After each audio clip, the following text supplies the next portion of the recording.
I'm Dr. Cheryl Vandermark. I'm the medical coordinator at Mission of Hope Haiti here in Titayen, Haiti. And my role here is to back-end support our Haitian staff with the administrative of our regular outpatient clinic that sees about 50 to 70 patients a day, and to be the liaison for our hospital that was being built that wasn't finished on time by the time the earthquake hit. We also run mobile medical clinics in rural areas around Haiti with North American teams that come down. That's what we do on a day-to-day basis. Now I've been kind of thrown into medical disaster relief coordinator, which is quite interesting.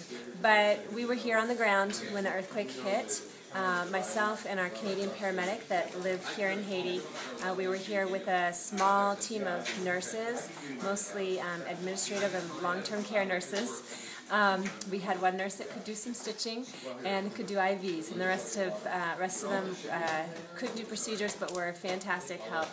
I was in my house when the earthquake hit, and I don't know if you've been through an earthquake like that, but it was a 7.0, and it was a very long earthquake. And at first we didn't really know what it was. It started as a low rumble. It just started to grow, and it grew, and it grew. And I remember my mind thinking, what is this? And then when I realized, this is an earthquake, and then my mind had to think, what am I going to do now? And my sons came screaming to me. My other kids were all kind of converging in the center area. My walls were just waving. They were waving on each side of me. My ceiling was waving on top, and my floor was shaking like this. It was incredible. My husband came running in and said, get out, get out, get out.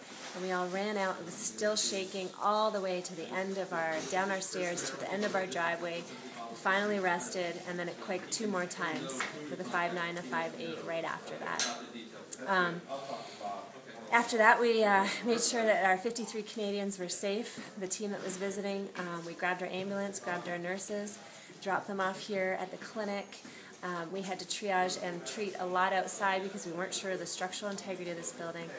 And I ran down to the front gate, and by the time I got to the gate, it probably took us about 7 minutes.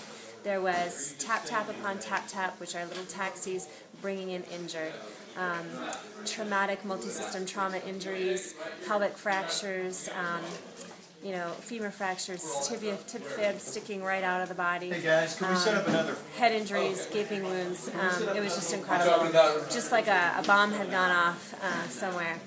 And so we triaged and worked for 33 hours straight, round the clock.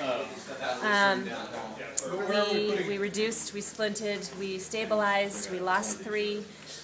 We had another 3 that passed away later after. And at 33 hours, back at 22 hours, we had shut the front gate. We just couldn't handle more. We worked through everybody we had at 33 hours. We slept for 6. We opened up again, worked for another 10. Partway through the night, we had Port-au-Prince patients starting to come in, telling us that the main hospitals in Port-au-Prince were not functioning. Some of them were structurally damaged. Some of the docs and nurses had died in the earthquake. There was no care in Port-au-Prince, and people were starting to come this way. So that was intense with that. After the 10 hours, everything stopped. There was no more diesel for tap-taps to run, and so we had a little bit of a breather before mobilizing a bunch of teams into Port-au-Prince, and we've been in there since then, treating both in hospitals and in field clinics. That brings us to where we are now that most of the people from different parts of the world have made it into Haiti and Port-au-Prince. There's a lot going on in Port-au-Prince and in other areas. Right now we're standing just outside of Cabaret in Haiti at our clinic here at Mission of Hope, where we're hoping to set up orthopedic surgery here to take the load and the burden off of the in-town hospitals and to take care of all the people in this area here in Cabaret. This area would be just huge to have an OR in this location. There's none for miles around.